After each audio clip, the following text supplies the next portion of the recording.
When I talk with people about cannabis, they think they know everything about it.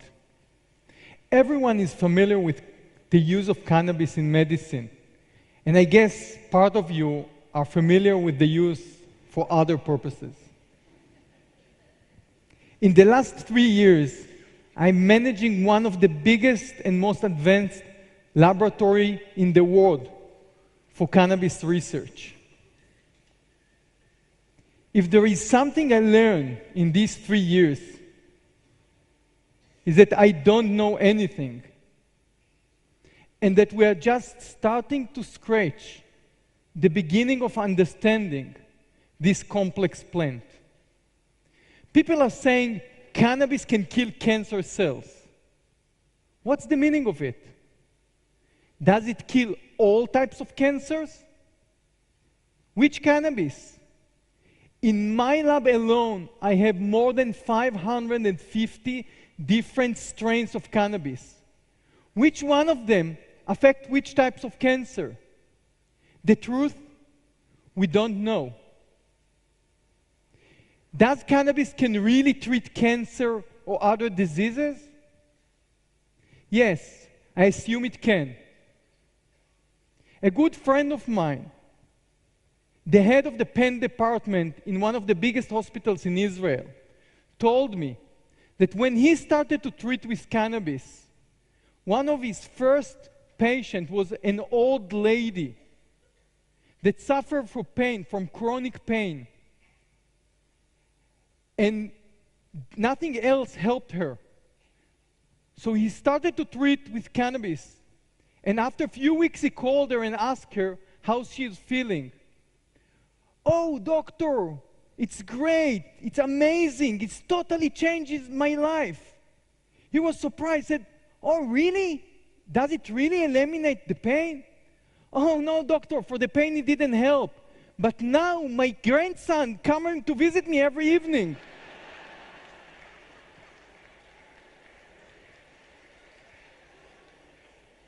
So how cannabis is affecting us so powerfully? On the cannabis flowers, there are cells that produce unique compounds. These compounds called cannabinoids. And these compounds are unique since our body can produce similar compounds. Actually, in our body, we have a special and important system called the endocannabinoid system. This system regulates, relax, eat, sleep, forget, and protect.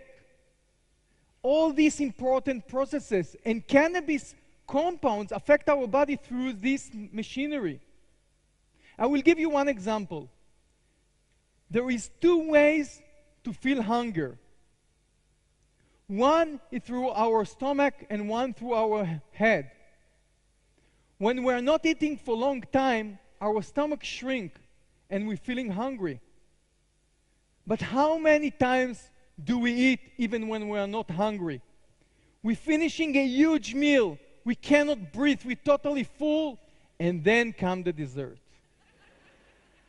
It is not your blame, it's all the endocannabinoid system, believe me. Using cannabis in medicine, it's not something we invent in the last years.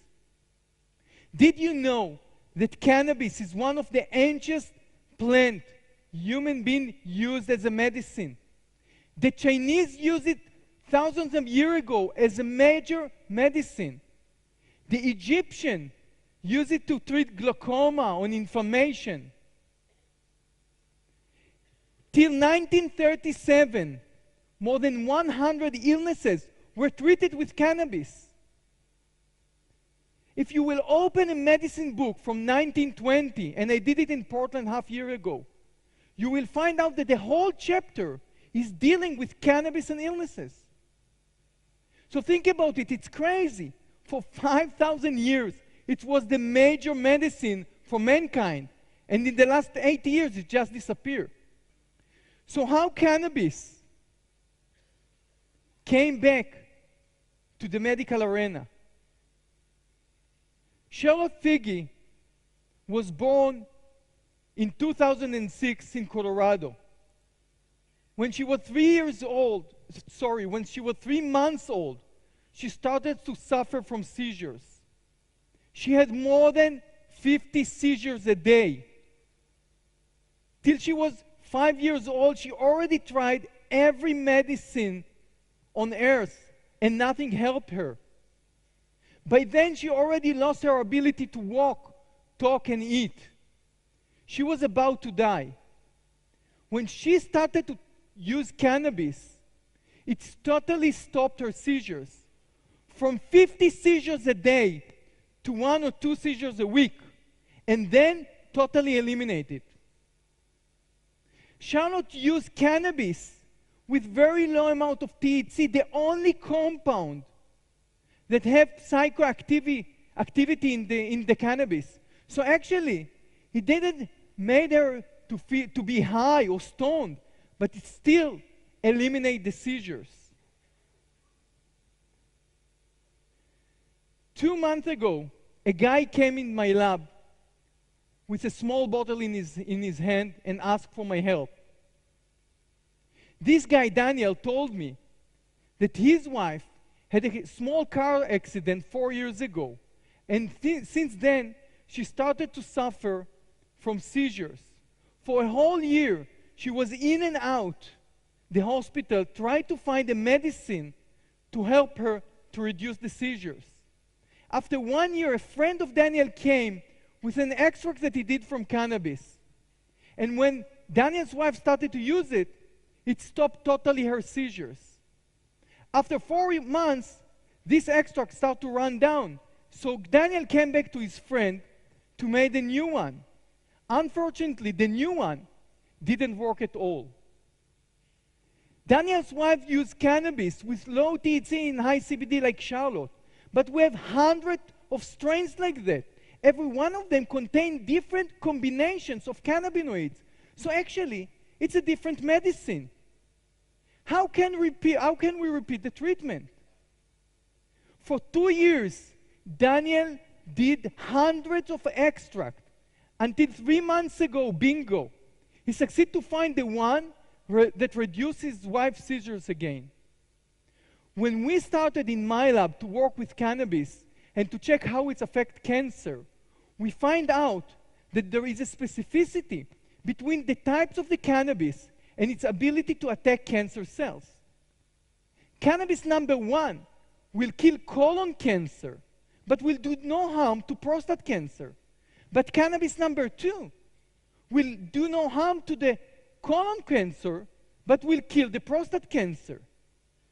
But what are the differences between cannabis number 1 to cannabis number 2?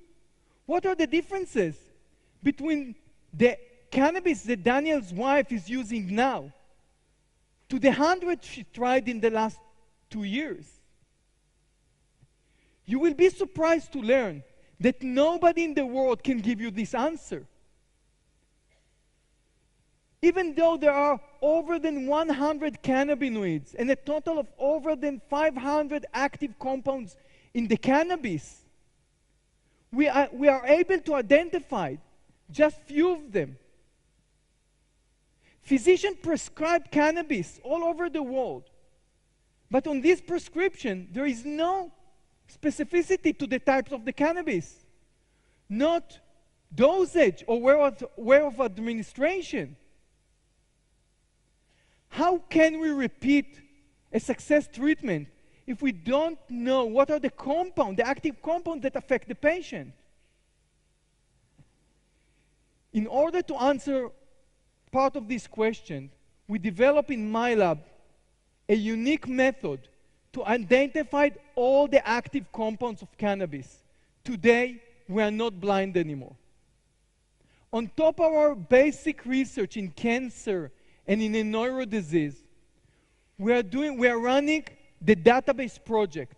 In this project, today in Israel, every cannabis that a patient can get in Israel, every time that a grower pick a batch or make an extract, it's coming through my lab first, and we're doing full identification. On the other hand, we are following up on the patient and trying to understand which type of cannabis affect which types of disease. The idea is to merge these two arms and to say in these 30 strains elevate appetite in 80% of the patient. What are the common compounds in these strains that are not existing in the strains that not elevate appetite? And to this, to take to animal model and clinical trial to make it evidence-based.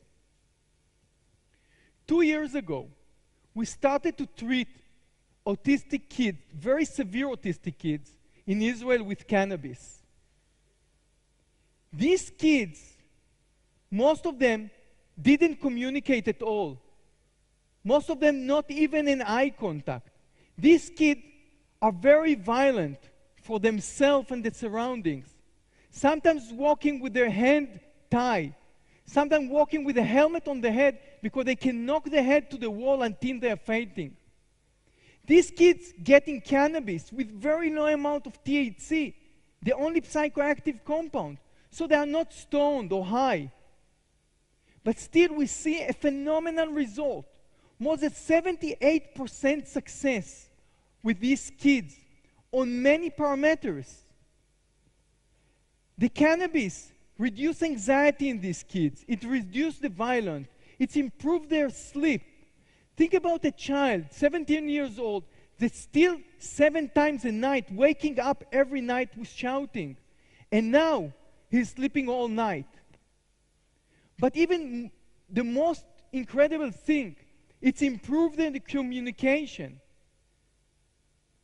A mother called me and told me that her son, 19 years old kid, was hospitalized for 4 years because he was very violent. But 2 months, just 2 months after he started to get cannabis, he was released home because there was nothing to do with him in the hospital anymore. When he came home, it was an evening. So his mother asked him what he wants for dinner. And for the first time in his life, he looked in her eyes and said, "An egg." This mother told me, "Daddy, you don't understand. It's not that my child is a normal now. He didn't ask a scrambled egg with onion.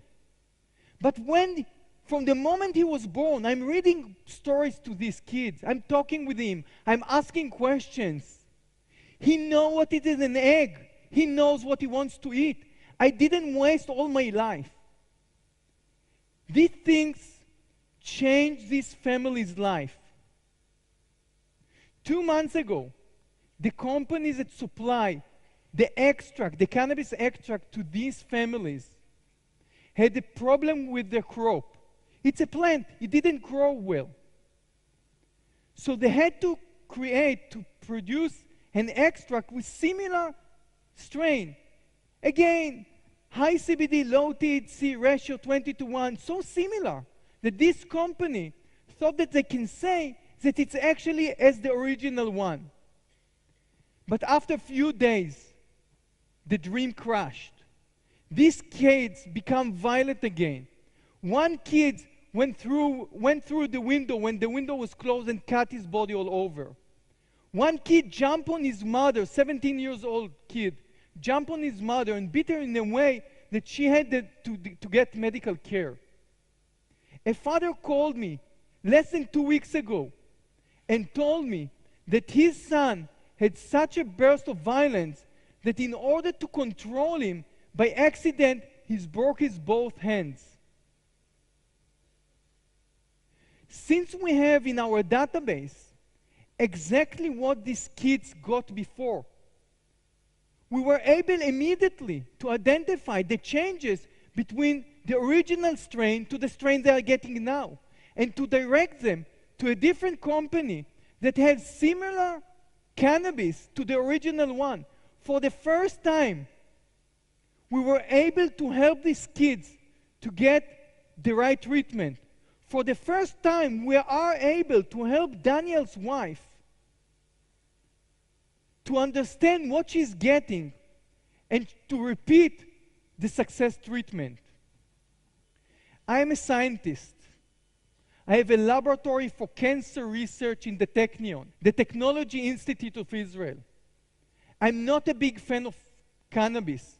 And if it was a spinach and petunia, it was better for me. It was much easier. But it is cannabis. And what I did learn in the last 3 years, that this plant have an enormous potential to treat many illnesses. Whether we like it or not, it is here, and it's not going.